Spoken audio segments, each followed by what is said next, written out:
ñu ngi leen di nuyu di leen jaajëfal yéen ñi suivre chaîne bi di Xalaat TV ñu leen di dalalaat ci seen jàngatu bés bi. tey dañuy wax ci sujet boo xamante ni yaakaar naa ne néew na ci yéen ñu déggul coow li muy benn société israélienne bu ñu naan NSO Group bu créé ab logiciel espion boo xamante ni dañ koy installé ci sa jumtukaayu xarala di la surveiller régulièrement. Et d'après les informations c'est les collaborateurs principaux maanaam seeni clients mooy ay gouvernement yoo xamante ni dañuy bëgg di espionner ay opposants ay journalistes d'investigation ay activistes ak yu ni mel. li tax nag sujet bi intéressé ñu mooy ñun suñu réew Sénégal dañuy collaborer ak réewum Israël pas ci yenn secteurs yi nga xamante ni moo ëpp solo cim réew lu ci mel ni wér-gu-yaram wàllum njàng liy jëmale mbay mi kanam mais ci wàllum espionnage le Sénégal di lëkkaloog Israël. maanaam di topp ay doomi aadama di leen surveiller di xam ci li ñuy yëngu di xam ñu ñuy wax ak seen téléphone yenn site internet la ñuy gën a visiter daañu ñëw ci société boobu noonu ak li ñu jot a liggéey ak Sénégal. ba ci entreprise bi ñu naan NSO Group te ñu lëmbee àdduna jamono jii ñoo ngi collaborer ak benn këru liggéeyukaay boo xamante ni Sénégal ñoom la dénk ngir ñu gérer suñuy données biométriques defoon nañ ci benn vidéo spéciale. mais malheureusement nag suñu réew booy wax genre thème yooyu noonu di alerter fi ñu nar a jëm ñi nga xam ne ñoom farataaluñu gëstu. pour ñoom information mi ngi limité wu ci li nga xam ne média yi ñu ngi la koy dégtal suba ngoon dañ lay taxé yow de complotiste naan la yow waxi complot donc ngay wax. alors que jamonoy complot la ñu nekk état yi ku ci ne yaa ngi jéem a xool nooy fàggoo waaye itam jël say matukaay ba balaa kenn dal sa kaw nga dal seen kaw. réew Maroc ñoom dañoo teel a comprendre loolu noonu ndax ndekete ñoom aussi ñu ngi doon espionné waa France rawatina Emmanuel Macron ak ay autorités françaises fii nii la jamono toll. comme que bu bëriwul ñu bëri dal sa kaw kon yow da ngay jël say matukaay comme ni ko tubaab di waxee c'est de bonne guerre. réewum Israël mi ngi nii communauté bu ndaw a ndaw lañ mais yor nañ saay-saay goo xamante ni dëkk yu mag yu ci bëree bëri dañ leen di moytu dañ leen di bàyyi xel. parce que teel nañu comprendre que ni comme que technologie mooy ngànnaay bi dëkk yëpp di xeexee tey ak jëmmi jamono ñuy créer ay logiciel espion di dooleel seen këru liggéeyukaay yi yëngu ci fànn boobu noonu di essayer di dugg ci dëkk bu ci nekk ngir am fu leen di téye tey Sénégal ci réew yooyu la bokk. bu ngeen seetloo position bi suñuy jiit yi jël ci coowal Israël ak Palestine bi weesu rek nga xam ne am na fu ñu Israël téye Macky Sall daf leen dugal ci biir réew mi rawatina ci bind ci service yi gën a am solo muy wàllum renseignement dañ ci ñëw ak ay détails. donc coow logiciel bii di Pegasus daf ñuy interpeller ñun Sénégal ba tax na dañuy intéressé wu d'abord ci mbir yi nu mu demee ngeen xam naka la état yi di utiliser jumtukaay yu ni mel ngir tëj gémmiñu ay doomi aadama moo xam ay opposants ay journalistes ay lanceurs d'alerte ba ci sax ay réew yi nga xamante ni dañuy wujjante ak ñoom. le 24 mai 2019 ñaari at ci ginnaaw ñàkkul ci yéen ñu suivroon vidéo boobu noonu la ñu waxoon ci société israélienne bi nga xam ne mooy NSO Group ak seen logiciel espion bii di Pegasus. lenn ci liñ njëkkoon def ñoom mooy xool ay failles application bi di WhatsApp ba installé ci logiciel bi nga xam ne mooy Pegasus. ñoo ngi fàttaliku période boobu am na ñu waxoon ni boo deful lu garaaw jarul ngay ragal ku la espionné alors que mbir yi aajowul nga def lu garaaw wala ñàkk def lu garaaw ndax logiciel bi muy Pegasus dem nañ ba développé ko daal di koy améliorer ba finalement dafay dugg sa biir intimité lépp ñu koy am ci sa vie privée. version bu njëkk logiciel bi moment bi ñu ci doon def vidéo période boobu dañ daan exploiter failles application yi nga xamante ni moom ngay jëfandikoo wala système d'exploitation bi dox sa téléphone moo xam Android wala Apple ngir mën la espionner mais bi yoon il suffit seulement que client bi moo xam gouvernement la këru liggéeyukaay wala particulier jox leen numéro téléphone benn doomi aadama ne kii la ñu bëgg espionner di ko topp. entreprise bi di NSO am autorisation gouvernement bu Israël ngir mën a installer logiciel espion boobu noonu ci téléphone cible bi te kooku du ci sax rendre compte. comme ni ma ko waxee sànq yow mii di seetaan te dafoo dara lu garaaw ragaloo kenn ku la espionner mais problème ak version logiciel Pegasus bu bees bii mooy dalay sax fekk sa biir intimité dinañ ñëw ak exemple benn journaliste buñ ko def maanaam dañuy toog fi ñu toog activer sa caméra téléphone ba ci micro bi di enregistrer li nga nekkee sa biir kër sa biir bureau ak fépp dañuy sax di capturer sa écran téléphone à distance. lii ay moyens la yu état yi di jëfandikoo rawatina dëkku dictateurs yi pour mën di ci chantage ay opposants ay journalistes d'investigation wala ay activistes. gannaaw li nag plateforme bii di Forbidden Stories dañ ci def liggéey bu mucc ayib déjà logiciel bi visé woon na 50 000 numéros téléphone d'après résultat investigation yi visé woon na également 17 médias fukk ak juróom-ñaari këru taskati xibaar yoo xamante ni li ëpp ci seen liggéey mooy wàllum enquête ak fësal yenn scandales yi. visé woon na également 180 journalistes yoo xam ni ñoom itam investigation la ñuy def waaye tamit ay hommes politiques surtout ay opposants. pour ñi nga xamante ni ñi ngi wax naan boo def lu garaaw jarul ngay ragal ku la espionné dañ leen di jox exemple benn journaliste boo xamante nii ci victime logiciel bi nga xam ne mooy Pegasus la bokkoon. mi ngi tudd Khadija Ismailova bàyyi ko réew bi di Azerbaïdjan dëkk boo xamante ni dañuy exploiter li nga xam ne mooy pétrole ak yu ni mel waaye mu am ay mbir yu garaaw a garaaw ay scandale yu bari yu ci am. moom en tant que journaliste d'investigation bu bëgg réewam mu tàmbali di ci def ay gëstu di ko xibaar askanam ñu tàmbali di ko topp di ko espionner dem ba installé ay caméra de surveillance biir dëkkuwaayam di filmer lim daan sëkk ak jëkkëram dem nañ ba tuumal ko rayu benn naataango journaliste am tëj ko lu pat finalement mu daw génn réew ma yaakaar ne dafay rëcc.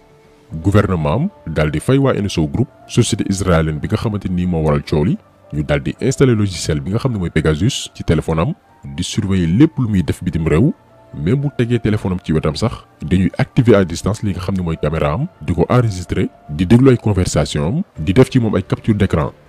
lii mooy danger wu logiciel bi aajool ngay def ak ñàkk def mais même bu fekkee ni da nga engagé wu ngir luy jariñ sa réew dañ lay topp di la surveiller di découvrir loo xamante ni yow sa vie privée la ngir mën koo utiliser ngir noppi loola. léegi ñenn ñi daañu posé wu la question ndax Sénégal yenn journalistes yeeg opposants yi activistes yi bokk nañ ci ñi nga xamante ni dañ leen di surveiller. en tout cas bu ñu sukkandikoo ci liste officieuse bi nga xam ni fësal nañ ko Sénégal tuddaguñ ko ci waxuñ ni bokk ci. parce que pour xam loolu noonu il faut que ñu jël téléphone journalistes yi opposants yi activistes yi nga xamante ni ñoo gën a sonal nguur gi ci wàllum révélation ñu def ay analyse scientifique comme niñ ko defee ak journaliste bi ñu leen limal sànq xool ba xam def nañ logiciel bi nga xam ne mooy Pegasus ci seen téléphone. te loolu yaakaar nañ ni kuréel yu ci mel ni Amnesty International ak waa Reporters sans frontières daañu ci amal ay gëstu juste pour am ci confirmation parce que ñun xam nañ ni gouvernement bii mi ngi surveiller képp kuy opposé wu ak ñoom loolu def suba ba ngoon xam nañ ko.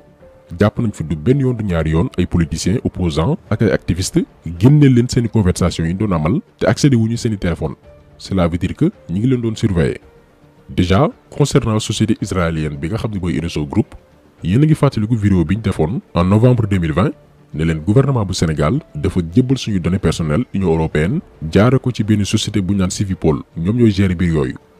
mais Civipol boobu noonu. à travers seen benn salon professionnel pour naan Milipol di yëngu ci wàllum sécurité intérieure ak surveillance dafay lëkkaloo ak NSO Group bi installé ay logiciel espion bi ñu woowee Pegasus ci ay appareil doomi aadama ñaari société yooyu noonu réeroowuñu parce que ay partenaires lañ.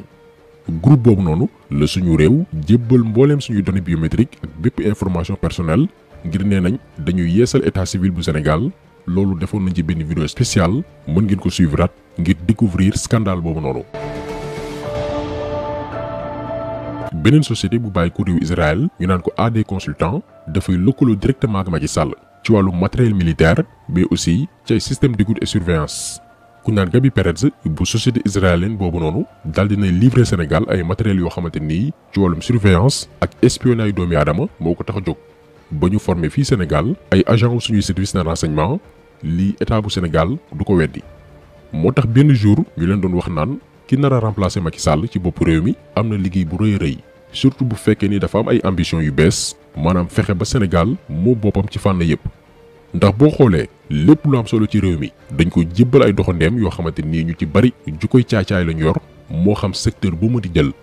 bi ci desoon mooy wàllu suñu service de renseignement yi nga jël saay-saay yu ci mel ni waa Israël ñoo xam ni mën nañu installer ci matériel yi ñu jaay Sénégal ay logiciels yoo xam ni même suñu nguur ak suñu agent yi duñ ko xam ngir ëllëg bu leen naree àtte ñàkkal suñu réew ñoom ñu am fu ñu téye duñu chantage. fii lañu nguuru Macky Sall yóbbu maanaam moom pour régler problème politique am dafa tayle génération yi ñëw ba keneen ki ko nar a wuutu ci bopp réew mi bu bëggee liggéey pour njariñu askan wi faaw mu réparer d'abord yenn yàqu-yàqu yi te foofu nag la problème bi nekk. bu leen fi bëggee jëlee saay-saay yooyu nekk fi mën nañ saboter liggéeyu armée bi couper sa ndox communication du am internet du dox parce que yii yëpp ñoom ñoo ko téye sa loxo donc kii nar a ñëw après Macky Sall bu fekkee ni bëgg naa liggéey faaw askan wi dooleel ko comprendre ko ànd ak moom ci xeex bi mu nar a mëne ak saay-saay yi nga xamante nii suñuy doomi réew ñoo leen fi dugal juste pour seeni intérêt personnel. maanaam Macky Sall li muy nekk di def nii sóoraale wu ci génération yi nga xamante ni ñoo ñëw pour ay mbiru boppam régler ay compte xeex ak ay doomi aadama noppi loo leen moo tax muy def lii lépp ba nar a tayli suñu réew dugal ko ci guuta goo xamante nii la ko ciy génne du yomb. li ñu métti nag ci mbir yi yëpp mooy boo jëlee réew bi ci mel ni Sénégal tuuti na lool boo ko comparé ak yeneen réew mais yàlla seetaanuñu bu weesoo ressources yi ñu may ak position géographique bi ce n'est pas pour rien tubaab yi tànnoon suñu zone bi def ko capitalu AOF. ce n'est pas pour rien franc-maçon européens yi doon xëccoo implanté wu suñu réew yi vers les années 1700. même sur le plan mystique suñu réew dafa am barke bu fi suñu borom def loolu xam naa beneen gàmm la. noonu itam la ñu yàlla mayee ay doom yoo xamante nii ñeewuñu nasaraan si ci wàllum xam-xam rawatina xarala yu yees yi ba tax ñun Sénégal ñuy jéggaani bitim réew bay tali suñu dëkk. lu matul ñaari at benn jeune sénégalais bu ñu naan Saliou Thiam moo détecté benn faille bu yéeme ci algorithme Facebook yi. Facebook bi nga xamante ni ay hackers ak ay ingénieurs en cybersécurité yi gën a mag ci àdduna bi lay liggéeyal ngir protéger ay serveur am ñooñu mënuñu gis benn faille boo xamante ni finalement ab jeune sénégalais nekk fii Sénégal moo ko trouvé.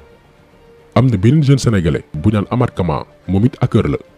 xam nga société yu mag a mag yi léegi dañu organiser ay concours par exemple dañuy créer benn produit di am xel ñaar ci li nga xam ne mooy sécurité bi ñu organiser compétition daal di invité ay hackers yu xarañ ne leen trouver leen ñu faille informatique yi nekk ci produit bi ñu créé ngir ñoom ñu mën koo réparer balaa ñu koy tàmbalee jaay.